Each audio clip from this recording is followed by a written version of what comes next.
Amen, amen. Amen.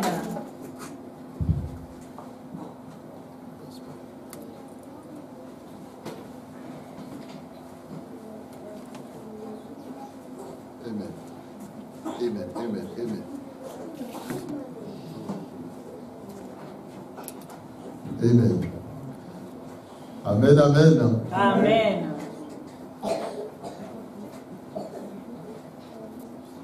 Tu vas dire à ton frère, tu vas dire à ta soeur que Dieu soit ta protection. Que Dieu soit ta protection. Dieu soit ta protection.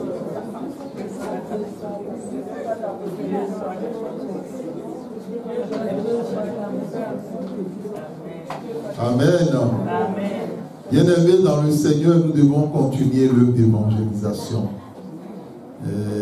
Dieu nous a préparé une bonne nourriture, mais on n'est pas nombreux à la manger. Il est vrai que Jésus avait 12 disciples, et c'est avec les 12 qu'il a pu accomplir des choses extraordinaires. Mais nous invitons les uns et les autres à évangéliser, à amener les gens dans la maison de l'Éternel. Amen. Nous allons lire dans le livre des psaumes, le psaume 91, les versets 1 au verset 10. Psaume 91, les versets 1 à 10. C'est une parole que Dieu nous a donnée et le vendredi dernier, pendant la veillée. Et cette parole nous a marqués. Et Dieu nous a mis à cœur de partager cette parole avec son peuple. Et nous avons l'assurance que tout un chacun de nous, nous avons veillé le vendredi dernier. Et quand le Christ est venu nous rendre visite, il n'a pas dit « Ah, les voilà encore qui dorment ». Il a dit « Ah, vous avez veillé, vous avez prié. Vous avez veillé au moins pendant 1 heure. Et vous avez prié au moins pendant 1 heure. » Amen, amen. Bien-aimés, nous l'avons déjà dit, la veillée de prière est une arme redoutable. C'est lorsque les disciples veillaient et priaient que Pierre, qui était emprisonné par Hérode, qui devait lui ôter la vie le lendemain, a été délivré de la prison. La puissance de la veillée de prison. Lorsque nous sommes en prison, par la veillée de prière, Dieu nous sort de la prison. Lorsque nous sommes enfermés dans des sépulcres, par la veillée de prière, Dieu nous sort des sépulcres. Par la veillée de prière, même s'il y a une force ou une puissance qui est cachée dans le lieu où nous sommes en train d'évoquer l'Éternel ou en train d'évoquer le Seigneur Jésus, Dieu nous le révèle par le don de révélation. Amen. J'avais déjà donné ce témoignage où lors d'une veillée de prière, lorsque le frère priait avec autorité, parce que c'est les moments où nous prions aussi avec autorité, lorsqu'il prie avec autorité, avec la puissance, il a vu en plein milieu de sa chambre à coucher un singe apparaître. Amen, amen. Même si les gens disent que les singes ou le singe est le cousin de l'homme, je ne sais pas de quelle façon, mais c'est une donnée scientifique. Ce n'est pas une donnée biblique. Même l'homme, si cela est invoqué, mais si même le singe est le cousin de l'homme, ce singe en question, il s'exprimait, disons, en français. Et ah, ne me tue pas, ne me tue pas, ne me tue pas. Bon, vous savez, si vous en trouvez, je suis sûr que tous les scientifiques de la Terre viendront voir ce singe. Et ils vont dire vraiment, il faut qu'on enregistre cela. Et cela fera le buzz sur les différents sites qui puissent exister. C'est sûr qu'on ira à 1 milliard de vues. Bien-aimés dans le Seigneur, nous avançons avec l'Éternel. Et l'autre élément, pendant la veille de prière, il y avait un chien qui était sur les 2 pieds. Vous savez, le chien, il est à 4 pattes. Quand on voyait un chien qui est sur les 2 pieds, arrière, les deux de devant, debout, le chien ne marche pas comme ça. Peut-être il y a des chiens qui sont dressés, mais ne peuvent pas marcher ici. Habituellement, le chien marche à 4 pattes.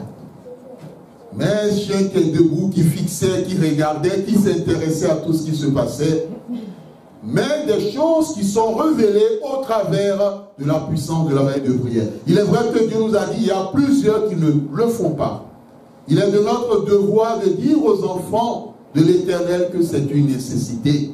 Vous saviez, lorsque vous mangez un plat délicieux, surtout venant de Dieu, de sa parole, et que vous trouvez que, ah, vraiment c'est un trésor, vous dites, c'est mon devoir de communiquer et de faire partager ce repas à d'autres.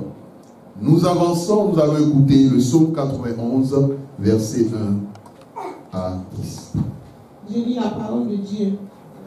Celui qui demeure sous l'abri du Très-Haut repose à l'ombre du Tout-Puissant. Je dis à l'Éternel, mon refuge et ma forteresse, mon Dieu en qui je me confie, car c'est lui qui te délivre du filet de l'oiseleur, de la peste de ses ravages. Il te couvrira de ses plumes, et tu trouveras un refuge sous ses ailes. Sa fidélité est un bouclier et une cuirasse. Tu ne craindras ni les terreurs de la nuit, ni les flèches qui volent de jour, ni la peste qui marche dans les ténèbres, ni la contagion qui frappe en plein midi. Que 1000 tombent à ton côté et 10 000 à ta droite, tu ne seras pas atteint. De tes yeux seulement tu regarderas et tu verras la rétribution des méchants, car tu es mon refuge, ô Éternel. Tu fais du Très-Haut ta retraite. Aucun malheur ne t'arrivera, aucun fléau n'approchera de ta tente. Amen. Amen. Amen, amen. Amen. Et je me rappelle mes débuts de foi. Le verset 1 faisait partie des versets que nous mémorisons. Nous essayons de garder. Celui qui demeure sous l'abri du Très-Haut repose à l'ombre du Tout-Puissant. En dehors de ce verset, il y a d'autres versets. Il y en a plein. Qui peut me citer un autre verset de foi? Oui. L'Éternel est mon berger, je manquerai de rien. Amen. Quelqu'un a-t-il un autre verset à citer pour la gloire de Dieu? Dieu est avec nous, qui sera contre nous. Si l'Éternel aussi, Dieu est pour toi ou avec toi, qui sera contre toi? Ils te feront la guerre, mais ils ne te vaincront pas, car je suis avec toi pour te délivrer. Voici les paroles de foi. Et il y en a plein. Bien-aimés dans le Seigneur, nous sommes dans le thème général de la bénédiction. Et nous allons vers la fin de l'année, il nous reste quelques dimanches, où ce thème, nous en finirons avec ce thème que Dieu a choisi. Quand nous disons Dieu a choisi, c'est que c'est Dieu qui a choisi. Amen, amen. Et comme l'Éternel vous l'a dit la fois dernière, demandez toutes les bénédictions. Pendant que nous allons vers la fin de l'année, demandez tout ce que vous voulez demander à l'Éternel en termes de bénédiction. Prenez le temps, dites à Dieu, Seigneur, aujourd'hui j'entre dans la maison du trésor. Nous avons une maison du trésor ici, mais il y a la maison des maisons des trésors. Et quand vous entrez dans cette maison, il y a tout. Il y a des Ferrari. Vous avez entendu le deuxième nom. La Bugatti. Je veux la Bugatti. Troisième nom. Quatrième. Il y a tout dans la maison de Dieu. Tout. Quand vous entrez, vous saviez qu'on dit la maison de l'imprimeur, vous trouverez des choses qui ont trait à l'imprimerie. La maison du pêcheur, les filets, le poisson, l'odeur. Est-ce que vous sentez l'odeur du trésor? Quand vous entrez dans la maison de Dieu, il y a des trésors. Au niveau de la santé de l'âme, au niveau de la santé du corps, au niveau de la santé de l'esprit, Vous avez les bénédictions spirituelles, les bénédictions matérielles, les bénédictions financières, les bénédictions professionnelles, les bénédictions matrimoniales, les bénédictions conjugales et vice-versa. Vous avez tout dans la maison de Dieu. Je ne sais pas si par la foi, tu es déjà entré dans cette maison pour dire à l'Éternel, ton Dieu, Père, aujourd'hui j'entre dans ta maison et je veux me servir. Amen, amen. Rassurez-vous, Dieu ne te dira pas au moment de te servir, ah, ne prends pas beaucoup, pense aux autres. Parce que dans cette maison, la quantité de trésors de Dieu est immense, est innombrable. Et Dieu l'a révélé au travers d'un homme appelé Salomon. Il avait tout. Et aucun homme n'a pu égaler sa richesse à ce jour. Bien-aimé dans le Seigneur, dans la prière. Et lorsque l'Éternel bénit, la Bible ou les Saintes Écritures nous apprend qu'il y a une personne qui n'est pas content, qui n'est pas heureux. L'Éternel nous a enseigné que nous sommes appelés, lorsque quelqu'un se rapproche plus de nous, nous devons demander à Dieu, Seigneur, est-ce que cette personne vient en ami ou est-ce qu'elle vient en ennemi? Cela est très important. Parce que plusieurs aujourd'hui étaient déçus parce que les personnes qu'elles croyaient être leurs amis, au fond, étaient en train de creuser leur tombe. Au fond, étaient en train de chuchoter à gauche et à droite contre eux. Étaient en train de mal à parler, étaient en train de les salir d'une façon ou d'une autre. Bien-aimés dans le Seigneur, Dieu nous enseigne toutes ces choses afin que nous ne soyons pas comme des aveugles. Lorsque Dieu a béni Adam et Ève, c'était quelque chose de magnifique. L'homme avait reçu la domination. L'homme avait reçu l'autorité de nommer les animaux. L'homme avait reçu la faveur de Dieu. À un moment donné, Dieu avait trouvé qu'il lui manquait quelque chose.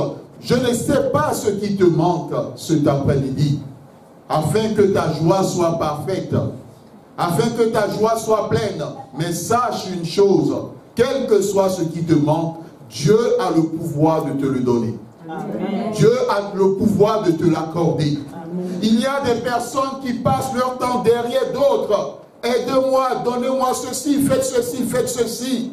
Mais c'est à peine perdu. Mais lorsque ces personnes se tournent vers l'Éternel, l'Éternel répond. Le juste crie à l'Éternel et l'Éternel répond à la prière du juste. Amen. Amen.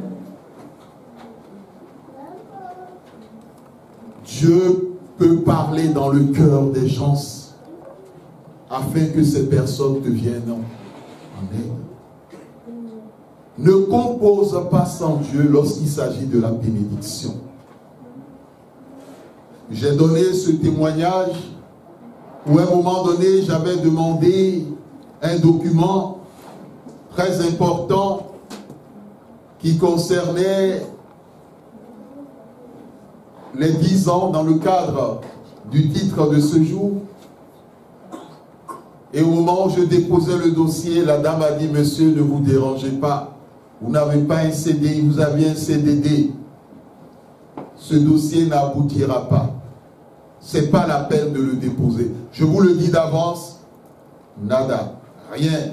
Vous n'aurez rien. Mais c'est l'Éternel qui a mis à cœur de faire le dossier.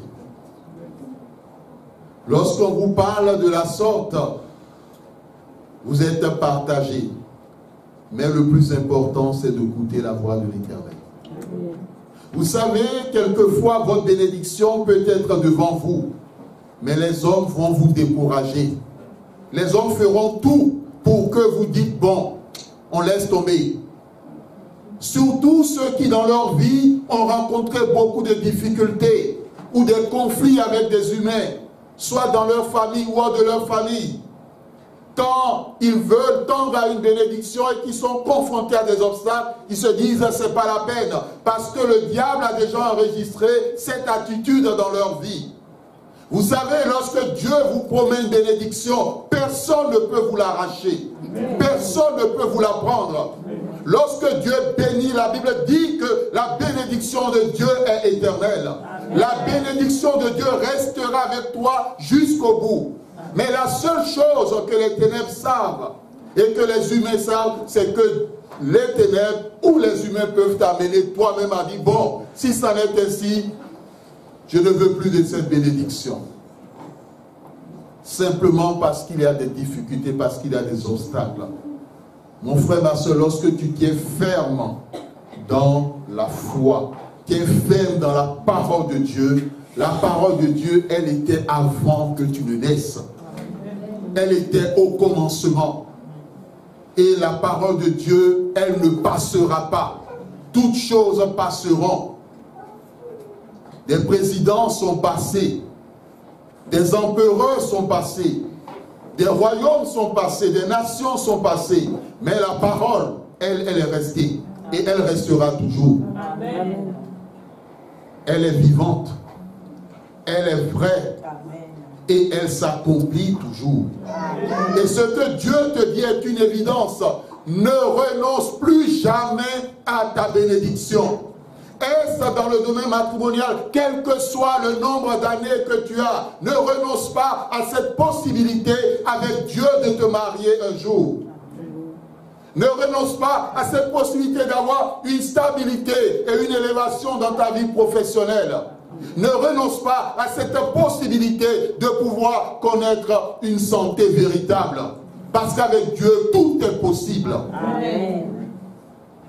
Bien-aimés dans le Seigneur, lorsque nous lisons ce texte, Dieu veut nous parler.